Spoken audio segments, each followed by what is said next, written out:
Al mediodía abro mi lonchera en la oficina y encontré algo impactante dentro del recipiente que mi esposa Emma me había empacado. Una cajetilla de cigarrillos y un collar. También le había puesto cilantro a la ensalada. En el momento en que vi todo, un escalofrío me recorrió la espalda. En primer lugar, yo no fumo. En segundo lugar, siempre guardábamos los collares en el cajón de la mesita de noche, así que no había razón para poner uno en mi lonchera. En tercer lugar, ella sabía que soy alérgico al cilantro. ¿Por qué se lo añadiría deliberadamente a mi comida? Lo pensé por un momento. Luego tomé mi teléfono y llamé a mi abogado. Necesito que redax los papeles de divorcio. Resultaba que mi abogada era mi hermana. Cuando escuchó que quería el divorcio, gritó: «Te volviste loco. Emma te trata muy bien solo porque le pones cilantro a tu comida. ¿Quieres el divorcio? ¿No crees que es una exageración? Ryan está siendo completamente irracional. No te voy a ayudar con este divorcio». Antes de que yo siquiera pudiera responder, mi hermana ya había dejado clara su postura. «Emma, es increíble. No seas tan mezquino por algo tan pequeño. Su comida es deliciosa». No pude evitar poner los ojos en blanco ante las palabras de mi hermana. «Eres mi abogada. Puedes al menos intentar ser profesional, no me importa. Me contrataste como tu abogada, pero también soy la mayor defensora de Emma. Si te quieres divorciar de ella, seré la primera en oponerse». La voz de mi hermana destilaba enfado. «Y si crees que voy a redactar los papeles de divorcio para ti, olvídalo». Colgó con un fuerte clic. Mi hermana se había graduado hacía apenas 2 años y yo le había conseguido un trabajo en mi empresa. Aún era demasiado joven, demasiado emocional. No me molesté en discutir con ella. En su lugar me puse en contacto rápidamente con un equipo legal más profesional. Una vez que hablé de todo con ellos, tuve que admitir que su eficiencia era impresionante. Para cuando estaba a punto de salir del trabajo, el acuerdo de divorcio ya estaba redactado. Con respecto a la división de bienes, los abogados también me ofrecieron asesoramiento profesional. Me sugirieron que encontrara a la persona que se comió el cilantro. Entendí a qué se referían. Puedo autorizarlos para que se encarguen de esto por completo. El dinero no es un problema. Señor Carter, gracias por su confianza. No lo defraudaremos. En el momento en que colgué mi teléfono, sonó de nuevo. Eché un vistazo al identificador de llamadas. Era mi papá. No perdió el tiempo. Su voz sonaba áspera. «Ven a casa en menos de 1 hora o te desheredo». La línea se cortó. Me quedé allí sin palabras. Realmente no esperaba que mi hermana, siendo abogada, tuviera cero integridad profesional. En un abrir y cerrar de ojos, su boca se había convertido en un megáfono difundiendo la noticia por todas partes. No tenía otra opción. Recogí mis cosas rápidamente y conduje hasta la casa de mis padres. En el momento en que puse un pie dentro, pude sentir que algo andaba mal. Varias figuras estaban sentadas en la sala de estar.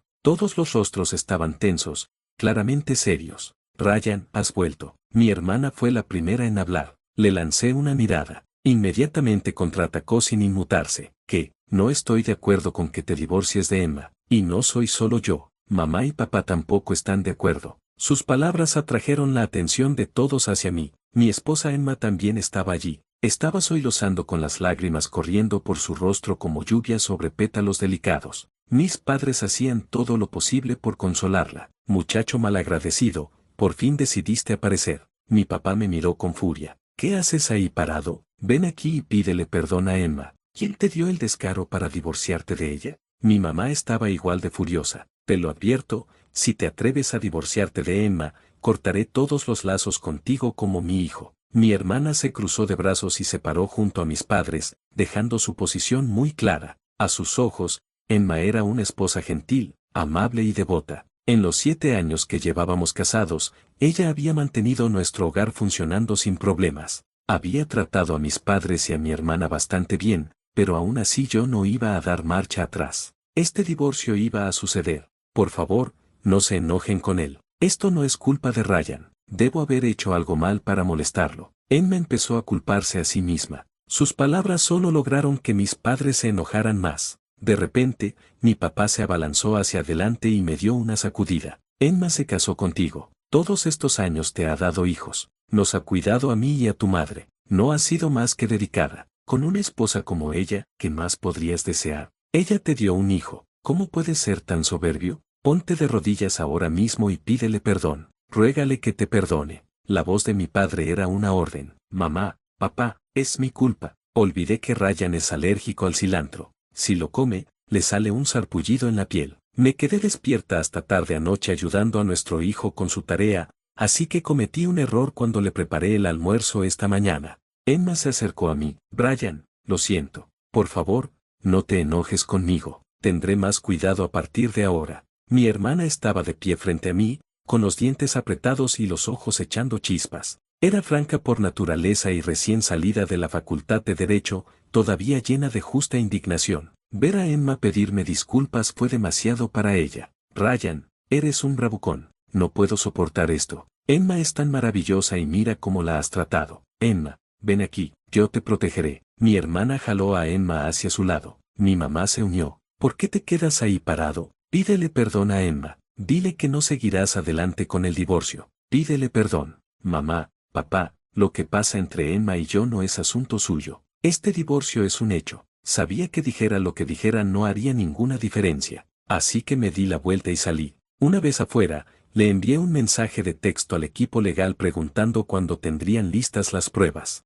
Su respuesta llegó rápidamente. Señor Carter, necesitamos algo de tiempo. Por favor, sea paciente. Lo entendí. Algunas cosas no se podían apresurar. Esa noche fui a casa. Poco después, Emma regresó con nuestro hijo de 5 años. El niño me miró con algo parecido al miedo en sus ojos. Cuando lo miré, se escondió detrás de Emma. Lucas, ve a tu habitación a descansar. Mami irá a contarte un cuento más tarde. Lucas asintió obedientemente y salió corriendo hacia su habitación. Emma se sentó frente a mí. Saqué los papeles del divorcio y se los arrojé enfrente. Revísalos. Si todo está en orden, fírmalos. Emma echó un vistazo a los papeles y luego los volvió a tirar sobre la mesa. Ryan, nuestro hijo aún es pequeño. De verdad eres tan desalmado. Estaba haciendo otra de sus actuaciones. Vamos a dejarnos de teatro. No quiero jugar contigo. Si no firmas, nos veremos en la corte. Mi voz sonaba fría. La expresión lastimera en el rostro de Emma parpadeó y se desvaneció. Una fría sonrisa burlona se dibujó en la comisura de sus labios. No voy a firmar esto. Si realmente quieres el divorcio,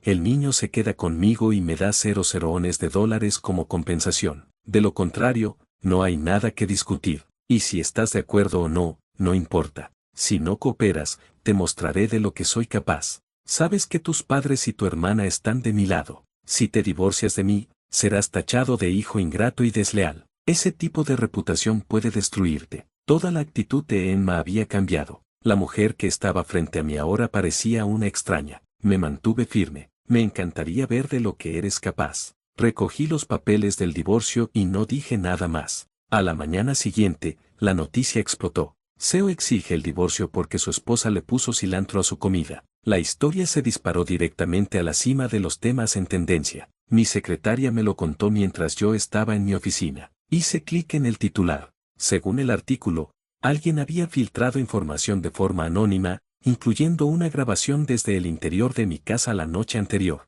Anónimo, por favor. Era un intento patético de despiste. Recordando lo que Emma había dicho sobre mostrarme de lo que era capaz, no había duda de que ella estaba detrás de esto. La historia estalló en internet. Pronto surgieron videos de mis padres y mi hermana siendo entrevistados. En las imágenes me condenaban con indignación. Sin duda alguna, Emma había orquestado todo. Si se atreve a divorciarse de Emma, toda nuestra familia lo desheredará. Pero si entra en razón, podría darle una oportunidad más. En el video, Emma seguía interpretando a la perfección el papel de víctima. Los comentarios eran brutales. ¿Qué clase de hombre es este? Hasta sus propios padres se han vuelto contra él. Debe ser una persona sin alma. Cuando sus padres y su hermana se ponen del lado de una nuera, eso lo dice todo sobre su carácter. Definitivamente tiene a alguien más. Está cansado de su esposa y quiere dejarla por un modelo más joven. He visto a tipos como él 1000 veces. Boicoté en su empresa. No compré ninguno de sus productos.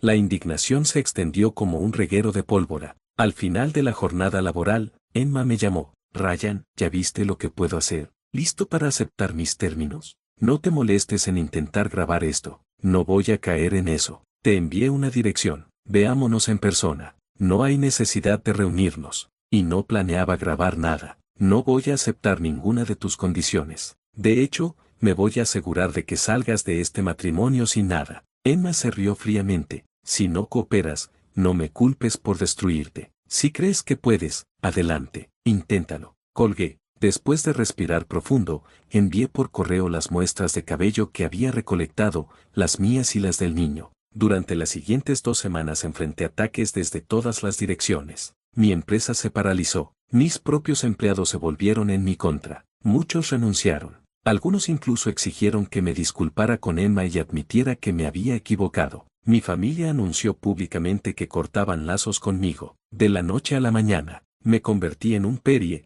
un hombre al que todos querían ver destruido. Entonces Emma volvió a llamar. Ryan, ¿estás listo para ponerte de rodillas y suplicar? Tal vez si me siento generosa te la deje fácil. No dije nada y colgué. Finalmente, llamó el equipo legal. Señor Carter, lamentamos por lo que ha pasado. Hemos reunido todas las pruebas. Estamos listos para ir a la corte. Al mismo tiempo recibí los resultados de la prueba de paternidad.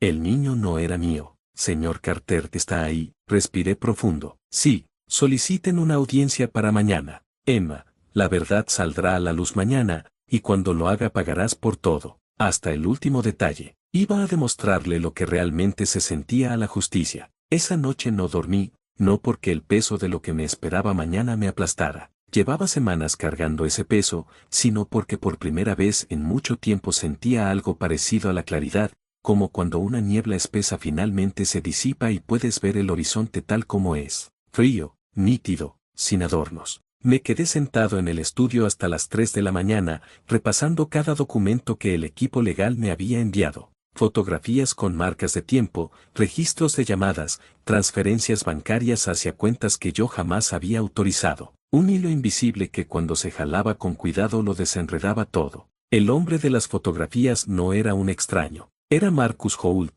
el mejor amigo de mi padre durante 30 años. El padrino en mi boda, el hombre que cargó a Lucas en brazos el día que nació y dijo con una sonrisa de oreja a oreja, este niño tiene los ojos de tu familia, Ryan. Y yo lo creí, por supuesto que lo creí, porque no iban a hacerlo, pero ahora, mirando esas fotografías sobre la pantalla de mi laptop, entendía que Lucas tenía los ojos de Marcus, porque Lucas era de Marcus. Puse la taza de café sobre el escritorio con más fuerza de la que pretendía. El líquido salpicó sobre algunos papeles, pero no me molesté en limpiarlos. Simplemente me quedé mirando el techo durante 1 minuto entero, contando los segundos, dejando que la rabia se asentara como polvo después de una explosión, hasta que pude volver a respirar con normalidad. No era la traición lo que más me dolía, era el cálculo, porque esto no había sido un error de una noche. Las primeras transferencias bancarias databan de 4 años atrás. 4 años. Emma había llevado una doble vida durante 4 años bajo mi mismo techo, frente a mi misma mesa, durmiendo en mi misma cama, y lo había hecho con la precisión de alguien que nunca tuvo intención de ser descubierta. La lonchera fue un accidente, o quizás un descuido. Tal vez estaba tan confiada en que nadie jamás sospecharía de la devota Emma que empezó a relajar sus precauciones. El cigarrillo era de Marcus. Él fumaba desde los 20 años. El condón no era mío, y el cilantro era simplemente el error de quien estaba demasiado distraída, demasiado ocupada viviendo otra vida, como para recordar la alergia del hombre con quien fingía estar casada. Me levanté, fui a la ventana y miré la calle vacía. Pensé en Lucas. 5 años. Ojos grandes y curiosos que me miraban con algo parecido al miedo aquella noche. Yo había sido el único padre que ese niño conocía, y en medio de todo ese desastre, esa era la única parte que genuinamente me hacía daño, pero no podía permitirme el lujo del dolor. No todavía. Tomé mi teléfono. Eran las 3:17 de la mañana. Marqué el número de Andrea, mi abogada principal del nuevo equipo. Contestó al segundo ring. Señor Carter, lo esperaba. Todo está listo para mañana. Todo. Hubo una pausa breve. Señor Carter, lo que tenemos es contundente. No solo el tema de paternidad, las transferencias, los correos electrónicos, los mensajes. Hay suficiente para demostrar conducta fraudulenta durante el matrimonio. Eso cambia significativamente la división de bienes a su favor. ¿Cuánto cambia? Si el juez acepta toda la evidencia y no hay razón para que no lo haga, Emma no tendría derecho a ninguna compensación. De hecho, dependiendo de cómo manejemos el ángulo del fraude financiero, ella podría terminar enfrentando cargos adicionales. Procesé eso en silencio. Y Marcus, eso es decisión suya. Legalmente, la paternidad no establece obligación automática sin proceso judicial, pero si decide ir por ese camino, lo pensaré. Colgué. Me senté de nuevo frente al escritorio y abrí el cajón inferior. Saqué un sobre que había guardado allí 3 semanas atrás, el día en que todo comenzó. Dentro estaban las fotos del resultado de la prueba de ADN. Las saqué, las miré durante unos segundos y las volví a guardar. No necesitaba verlas otra vez, ya las había memorizado. A las 6 de la mañana me duché, me vestí y salí de casa sin desayunar. Cuando pasé frente a la habitación de Lucas, la puerta estaba entreabierta. Me detuve. El niño dormía hecho un ovillo con un peluche de oso que yo mismo le había regalado en su tercer cumpleaños apretado contra el pecho. Por un momento, simplemente lo miré. Luego cerré la puerta con cuidado y bajé las escaleras. Al llegar a los juzgados, ya había cámaras afuera, periodistas con micrófonos, curiosos con teléfonos levantados. La historia del CEO que quería divorciarse por el cilantro había cobrado vida propia en Internet, y ahora todo el mundo quería ver el desenlace. Vi a un par de manifestantes con pancartas que decían cosas como «Apoya a Emma» y «Los hombres como Ryan destruyen familias». Sonreí levemente. En pocas horas, esas mismas personas iban a tener que decidir si seguían apoyando a Emma cuando supieran la verdad. Mi equipo legal me esperaba en la entrada. Andrea me extendió la mano con firmeza. ¿Está listo? Miré hacia los escalones del juzgado. En ese momento vi llegar el auto de Emma. Ella descendió impecablemente vestida, con lentes oscuros y una expresión de víctima calculada al milímetro. A su lado estaba mi hermana, actuando como su escolta personal, y detrás de ellas mis padres. Mi propio padre evitó mirarme a los ojos. Emma sí me miró, y en esa fracción de segundo, antes de que volviera a adoptar su máscara de mujer sufrida, vi algo en su expresión. No miedo, exactamente. Algo más sutil, una sombra de duda, quizás. Como si por primera vez desde que todo comenzó, se preguntara si yo realmente tenía algo guardado bajo la manga. Le sostuve la mirada hasta que ella apartó la vista primero. Luego me volví hacia Andrea. Listo, y entramos. La sala del tribunal olía a papel viejo y a ambición mal disimulada. Me senté en la mesa de la defensa con Andrea a mi izquierda y otros 2 miembros del equipo a mi derecha, ordenando carpetas con la calma metódica de quien sabe exactamente lo que tiene entre manos. Al otro lado del pasillo, Emma ocupaba su lugar junto a su abogado, un hombre de traje gris que yo conocía de reputación, Eduardo Valls, especialista en divorcios de alto perfil, famoso por hacer quedar mal al cónyuge más poderoso. Emma lo había contratado bien. Mis padres y mi hermana se sentaron del lado del público, justo detrás de Emma. Mi hermana me lanzó una mirada que podría haber derretido acero. Mi padre mantenía los brazos cruzados y la mandíbula apretada. Mi madre miraba al frente como si yo simplemente no existiera. El juez entró. Todos nos pusimos de pie. Lo que siguió durante la primera hora fue exactamente lo que esperaba. Valls construyó su caso con habilidad quirúrgica. Ryan Carter, CEO multimillonario, hombre frío e impulsivo, que había decidido abandonar a su familia por una razón ridícula. Un simple error culinario, dijo el abogado. Y escuché algunas risas sofocadas en el público y que ahora pretendía dejar a su esposa sin nada después de 7 años de matrimonio y un hijo en común. Presentó capturas de pantalla de redes sociales, estadísticas de la campaña mediática, declaraciones de vecinos, de amigos, incluso del pediatra de Lucas. Todos hablando maravillas de Emma como madre y esposa. Emma lloró exactamente 2 veces durante el alegato. En los momentos precisos era buena, tenía que reconocérselo. Cuando Valls terminó, el juez se dirigió a Andrea. Señora Reyes, puede proceder. Andrea se puso de pie sin prisa. No era una mujer que necesitara dramatismos para dominar un espacio. Tenía 42 años, 20 de experiencia en litigios complejos, y una forma de hablar que hacía que cada palabra pareciera inevitable, como si simplemente estuviera describiendo hechos que el universo ya había decidido de antemano. Su señoría, el señor Carter, no solicitó el divorcio porque su esposa le pusiera cilantro en la comida. Hizo una pausa deliberada. Lo solicitó porque encontró evidencia irrefutable de una doble vida que su esposa ha mantenido durante los últimos 4 años.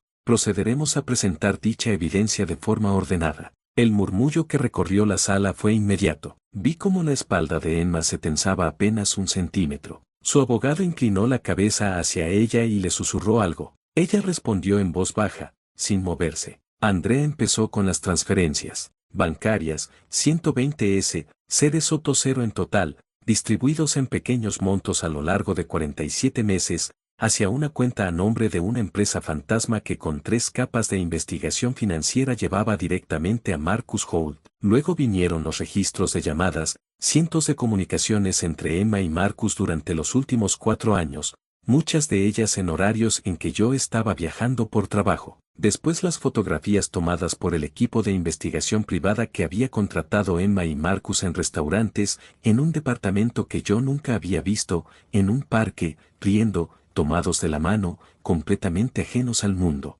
Cada imagen que aparecía en la pantalla proyectada frente al juez era un clavo más en el ataúd rativa que Emma había construido tan cuidadosamente. Pero el momento que cambió todo en esa sala llegó cuando Andrea pidió al asistente que proyectara el último documento. Su señoría, presentamos los resultados de una prueba de paternidad certificada realizada por el Laboratorio Genético Nacional con muestra de ADN del menor Lucas Carter y del señor Ryan Carter. Andrea hizo una pausa. La prueba descarta al señor Carter como padre biológico del menor, con un 99.999% de certeza. El silencio que siguió duró exactamente 4 segundos. Luego la sala estalló. El juez pidió orden 3 veces antes de recuperarla. Emma tenía la mirada clavada en la mesa. Su abogado había dejado de escribir. Mi hermana en las gradas llevaba la mano a la boca. Vi a mi madre voltearse hacia mi padre con una expresión que nunca le había visto antes. Confusión pura, sin maquillaje, sin filtro. Y mi padre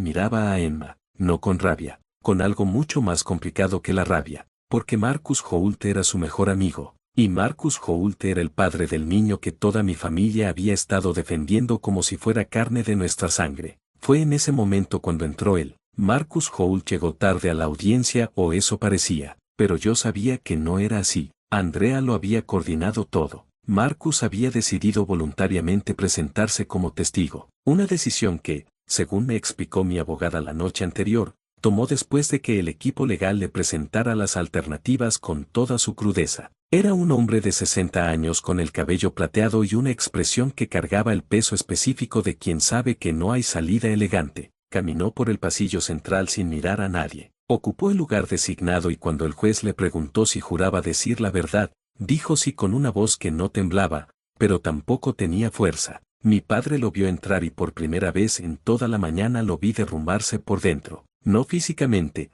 era un hombre orgulloso, pero algo en sus ojos, en la forma en que parpadeó 2 veces seguidas y luego bajó la cabeza, me dijo que en ese momento estaba procesando una traición que yo había procesado semanas antes. Bienvenido al club, papá. Lo que vino después fue breve y devastador. Marcus confirmó la relación, confirmó la paternidad, confirmó las transferencias. Su voz era monocorde, como la de alguien que ha ensayado cada respuesta hasta vaciarla de emoción. Emma no lo miró en ningún momento. Cuando el abogado de Emma intentó impugnar el testimonio, Valls parecía un hombre tratando de tapar una inundación con una servilleta de papel. Cada objeción fue desestimada. La evidencia era demasiado limpia, demasiado completa. Mi equipo había hecho un trabajo impecable. El juez declaró un receso de 30 minutos. Me puse de pie, ajusté el nudo de mi corbata y salí al pasillo. Necesitaba aire. Mientras caminaba, saqué el teléfono y reviví por un momento la imagen de esa mañana frente al cajón de Lucas,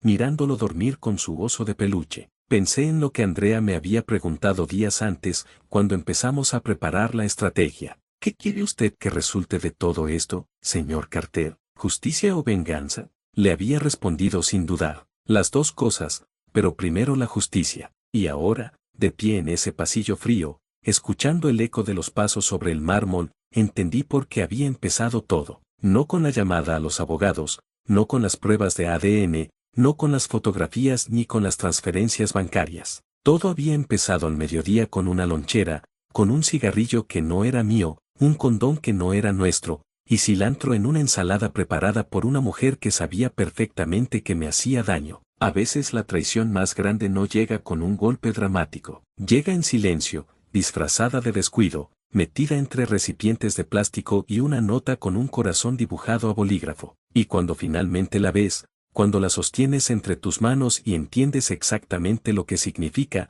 ya no puedes desverla. Yo la había visto y eso lo cambiaba todo. Sonó mi teléfono. Era Andrea. El juez está listo para continuar, señor Carter. Guardé el teléfono, enderecé la espalda y volví a entrar. El clímax aún no había llegado, pero ya podía sentirlo acercándose. El receso terminó y la sala recuperó su orden con la lentitud de quien sabe que lo que viene no tiene marcha atrás. Cuando el juez retomó la audiencia, algo había cambiado en el ambiente. Era difícil de describir con precisión, pero estaba ahí, en la forma en que los periodistas presentes se inclinaban hacia adelante sobre sus bloques de notas, en el silencio particular de las gradas, en los dedos del abogado de Emma, tamborileando sobre la mesa con una cadencia que ya no transmitía seguridad, sino cálculo nervioso. Eduardo Valls era demasiado experimentado para mostrar pánico, pero los años en la profesión le habían enseñado a reconocer cuando una batalla estaba perdida y sus dedos lo delataban. Andrea retomó su posición frente al estrado con la misma ecuanimidad de siempre. Su señoría,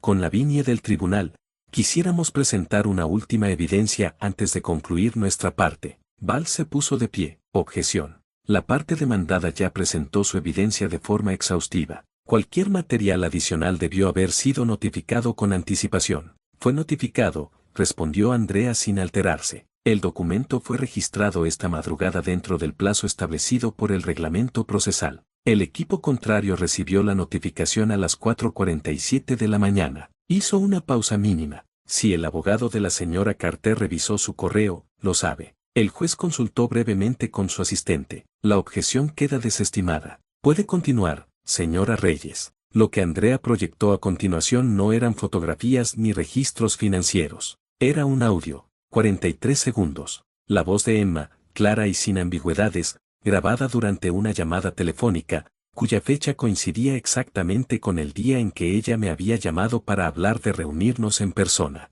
La llamada que yo rechacé, la que ella nunca supo que había sido interceptada de forma legal por el equipo de investigación con la autorización correspondiente mientras monitoreaban las comunicaciones de las cuentas vinculadas al caso. Marcus, escúchame, Ryan no tiene nada, está blofeando. Aunque sospeche lo del niño, no puede probarlo sin que yo firme el consentimiento para la prueba y no lo voy a firmar. Y si intenta algo en la corte, ya tengo a su familia de mi lado. Su padre va a testificar a mi favor si es necesario. ¿Me estás escuchando? Tenemos el control de esto. La sala procesó el audio en silencio durante 2 segundos completos. Luego comenzó el desmoronamiento. No fue dramático. No hubo gritos ni escenas. Fue algo más interesante. Fue lento y metódico, como ver una estructura que creía sólida revelar cada grieta que siempre había tenido. Emma no se levantó, no protestó, no lloró. Esta vez se quedó perfectamente quieta con las manos sobre la mesa y los ojos fijos en un punto neutro de la pared,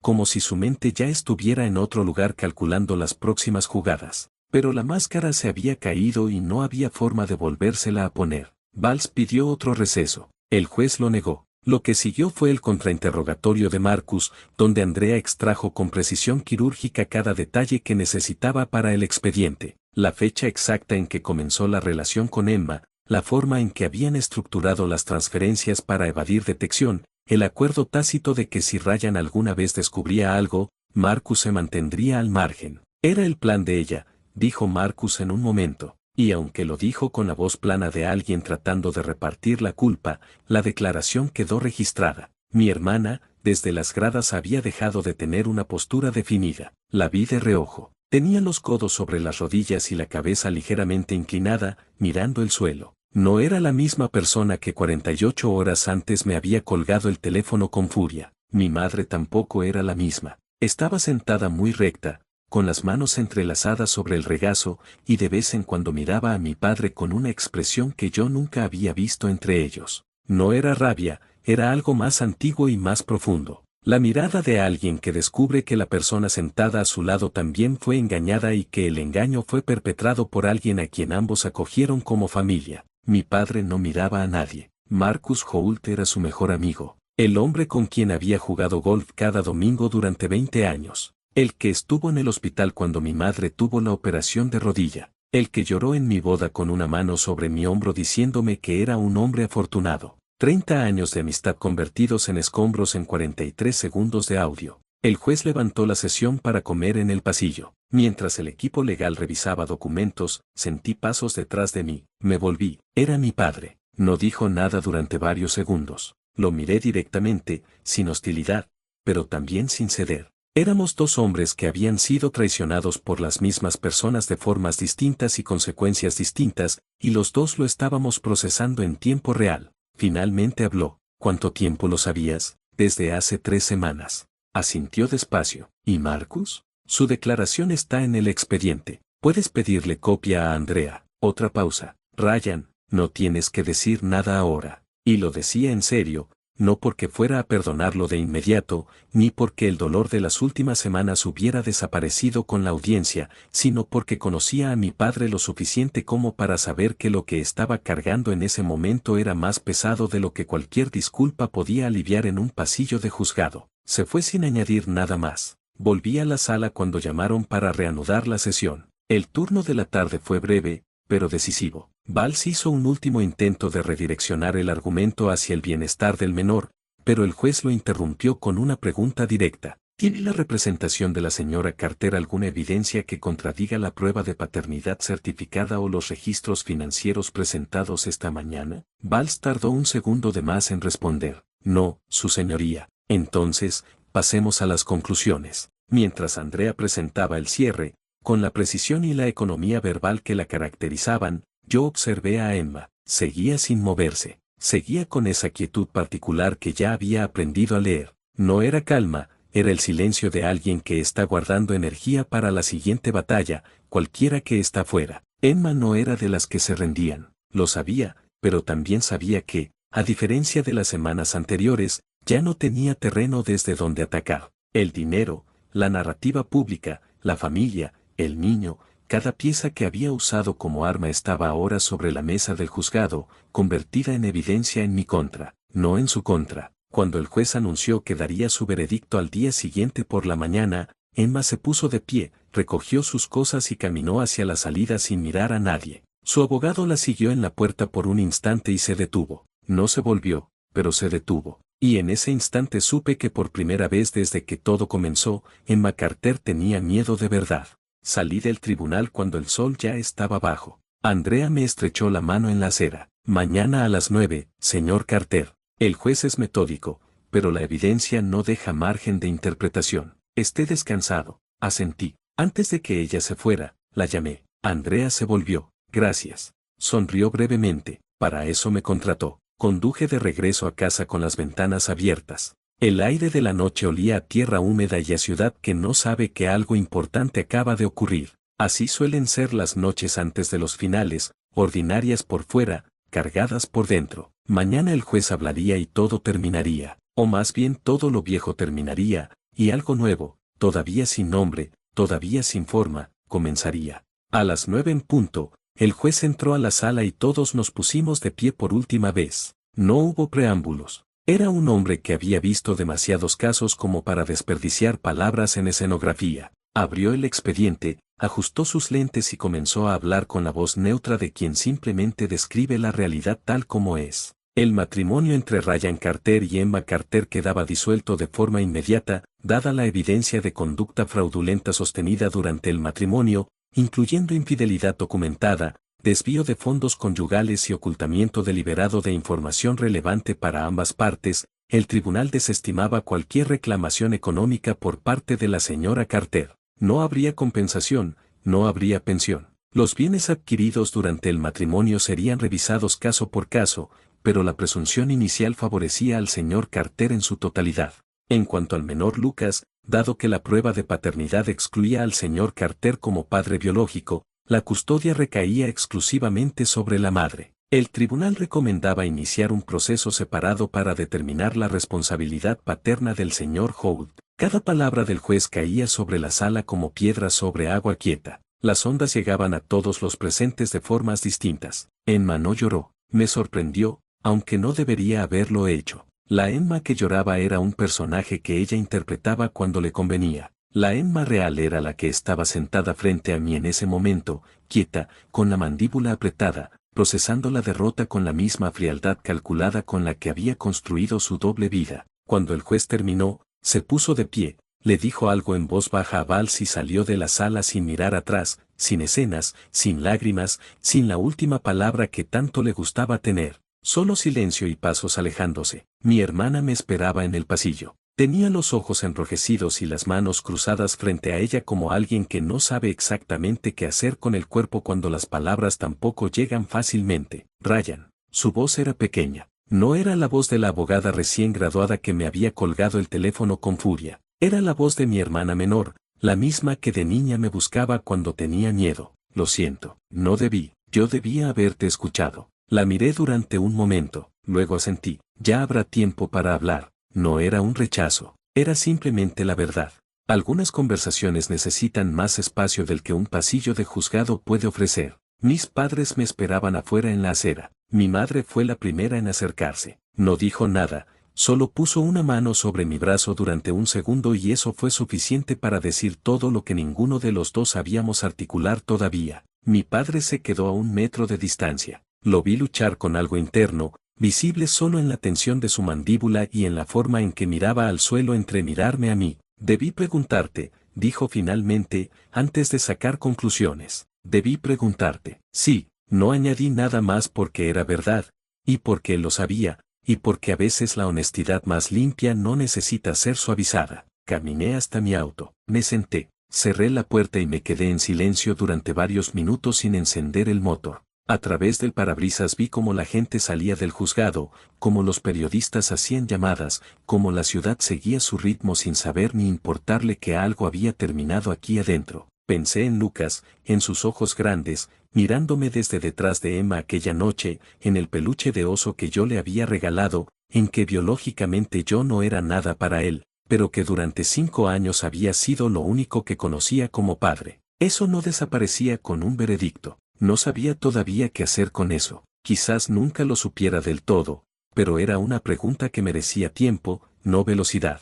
Finalmente encendí el motor y salí del estacionamiento. Hay algo que nadie te dice sobre las traiciones grandes. No te destruyen de golpe. Te van vaciando poco a poco, tan despacio que a veces ni lo notas. Hasta que un día abres una lonchera y encuentras un cigarrillo, un condón y cilantro en tu ensalada. Y de repente todo lo que no habías querido ver está ahí, perfectamente ordenado entre recipientes de plástico. Durante semanas fui el villano de una historia que no entendía. El CEO desalmado que abandonaba a su familia por un condimento. Las redes sociales me convirtieron en símbolo de todo lo que está mal en los hombres poderosos. Mi propia familia me dio la espalda sin preguntarme nada y yo dejé que todo eso sucediera porque sabía que la verdad tiene su propio ritmo y que apurarla solo la daña. La lección no es que la paciencia siempre gana, a veces no gana, a veces la injusticia se instala y no se va. La lección es que cuando sabes con certeza quién eres y que es verdad, el ruido de afuera pierde su poder para definirte. Que las personas que te condenan sin escucharte te están diciendo algo valioso sobre ellas mismas, no sobre ti. Que la venganza más efectiva no es la que destruye al otro,